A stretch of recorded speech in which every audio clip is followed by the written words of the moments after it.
আসসালামু আলাইকুম রহমতুল্লাহ বরকাতুহ। তো বন্ধুগণ, আশা করি আল্লাহ পাকের রসিম রহমতে সকলে সহি সালামত আছেন। তো কবি গাজী এক্কাসাল ইউটিউব চ্যানেল 017140885009 এর পক্ষ থেকে আপনাদের সকলের প্রতি রইল একান্ত আন্তরিক শুভেচ্ছা ও ভালোবাসা। তো বন্ধুগণ, এখন আপনাদের সামনে আমার স্বরচিত আরও একটা কবিতা পাঠ করবার চেষ্টা করব। সে কবিতাটার নাম হলো কদু। লাউয়ের আকার লম্বা ছোড়া, দেখতে গোল গাল, সবাই তাকে কদু বলে যেন একটি গাল।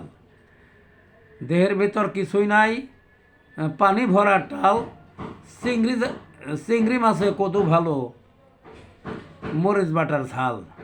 ছোট্ট ছোট্ট গোটা গোটা, পানির পাতলা ডাল, সকল মাছে খাটে কদু, ছোলে উহার ছাল। শোল টাকির মাথা ভেঙে কদুর লাবড়া মাল, কদু ভাজি রুটি দিয়ে খায় ভরে গাল। নরম জাতের সবজি উহা, শুরু আদিকাল, এককালে ফলত কদু, শুধুই শীতের কাল। এখন কদু 12 মাসি, বাজার হলো টাল, পেটের শক্তি বাড়ায় কদু, নহে কোনো গাল। এই ছিল বন্ধুগণ কবিতাটা। ভালো থাকুন।